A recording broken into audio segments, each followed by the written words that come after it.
I'm coming for you. Time to feed.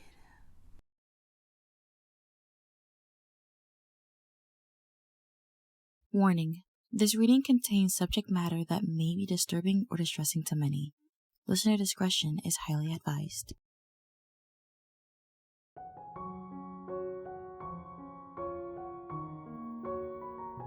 It was a beautiful day. Celestia had just finished breakfast and was heading to the throne room with Raven for another day of court. While she was not very fond of listening to the nobles complain about taxes, she had to do it. Raven was one of the few who helped her with her job. She was always there for her, like a true friend. What? She heard Raven say before being cut off. She looked to her side to see why Raven was suddenly cut off, only to find nothing. She looked around the hall to see where she had gone. No traces of Raven. It was as if she was never here. The first thing Raven noticed after tripping was the overwhelming stench of moist carpet suddenly in her face. She quickly got up and looked around. Instead of the pristine walls of the castle around her, the walls were covered in gross, tan, patterned wallpaper. The buzzing of the fluorescent lights overhead was too loud to be normal. Her first thought was that this was a prank that Princess Celestia had played on her. Princess, if you can hear me, then this is not funny. We are going to be late for day court, and you know how the nobles are. She said. No response, just the buzzing of the lights. Princess, can you please stop this? This is not funny, she said, a little bit less calm. She walked to the wall in front of her to test if this was just an illusion the princess had casted. She touched the wall with her hoof, and to her horror, it was real. There were only two explanations for what was happening. Either the princess had this place built a while back and teleported her in it, or this place was not an Equestria and she had gotten here somehow. As much as Raven wanted it to be the first option, it could not be. Firstly, this place had to be built not even a century ago, judging from the fluorescent lights and the state of the wallpaper. And she had went through all the documents from at least 100 years ago to present a few days back. Secondly, no pony would have wasted so much money on building this place. The fact that she was probably stuck here sunk in, and she started walking around hoping to find some kind of exit. The place was endless. No matter which way she took, she could not find any exits. Each room was just like the last. She felt as if she was walking in circles. The feeling of being watched didn't help either. She guessed that she was walking around for a few hours. Right now, she was walking down a hallway looking for anything that wasn't the floor or walls. She walked past another room and paused. There was a desk in that room. She immediately ran to it to find anything that could inform her of her situation. On the desk, there was just a pen. She opened the top drawer and found a small, empty notepad. The middle drawer was empty. The bottom drawer had a water bottle and a note. She picked up the note with her magic and read aloud. If you are reading this note, then God save you. If you didn't know, you are stuck in the Backrooms, which is this place's name. I never thought this place was real until I no-clipped into here. If you are trying to find an exit, please stop. This place is infinite, and the only exit would be death. You may think you are alone, but you are not. Don't make the mistake of being loud, because if you hear them, that means that they have heard you. I'm leaving this bottle here because I don't need it anymore. They heard me. I can hear them getting closer. I guess this is the end. At least I know where I am. She whispered to herself, thinking about what could they be. She took the bottle, the notepad, and the pen, and quickly exited the room, and quickly resumed her journey down the seemingly infinite hall. She froze at the sound of some pony stepping. She turned her head around to see nothing. She continued walking down the hall.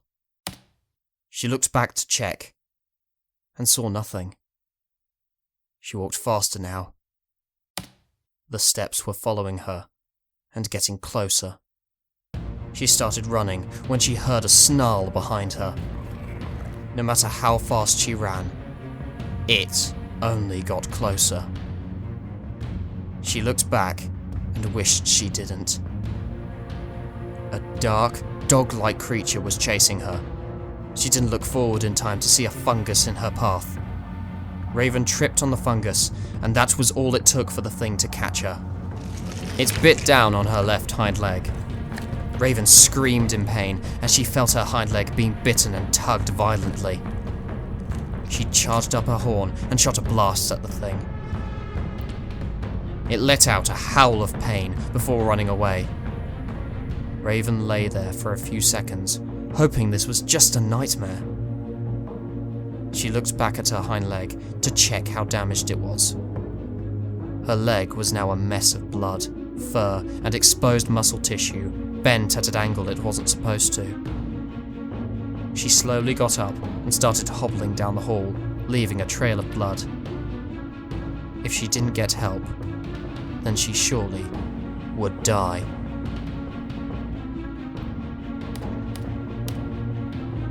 It was coming back, and it wasn't alone. She started moving faster, even though her broken leg protested. She started looking into rooms for a hiding place. Just as she was about to give up all hope, she spotted a wardrobe in a room.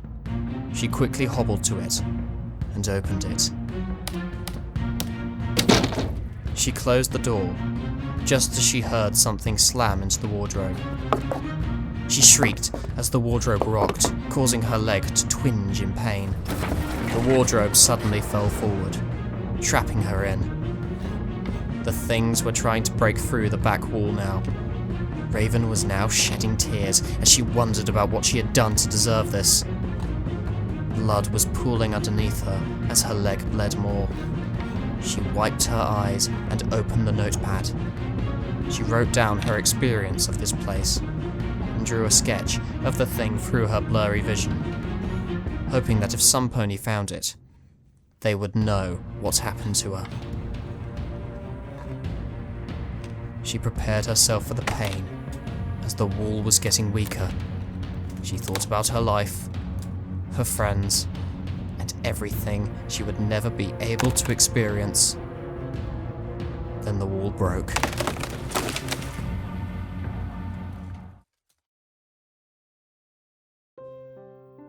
It had been 3 weeks since Raven disappeared, and there was no traces of her anywhere.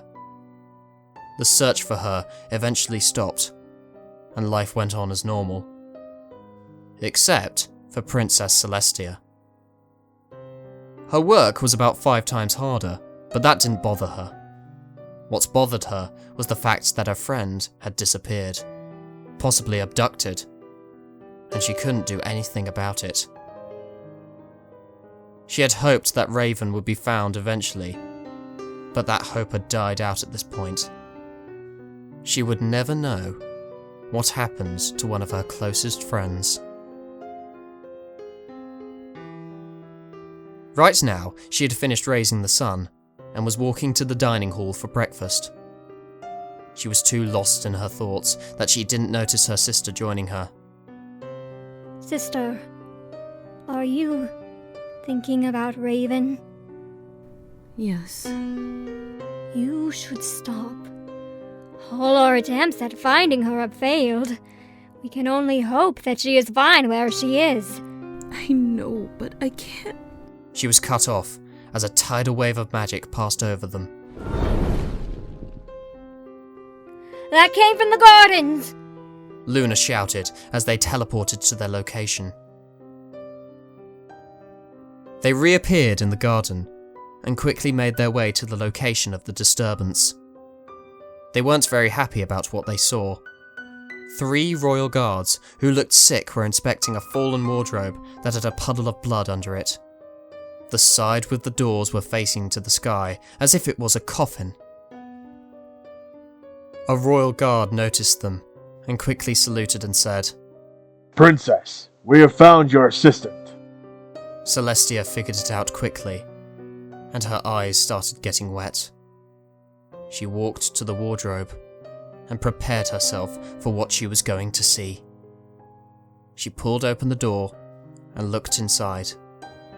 Her face turned a visible shade of green. Inside the wardrobe was Raven. Her glasses were gone, along with the left half of her face, exposing the skull underneath. Her stomach had been cut open and her insides were gone. Her left hind leg had been ripped off, and her right hind leg had a bone coming through the skin. It was a sad sight. Celestia noticed that Raven was clutching something in her hooves. She slowly picked it up with her magic and brought it close to her face for inspection.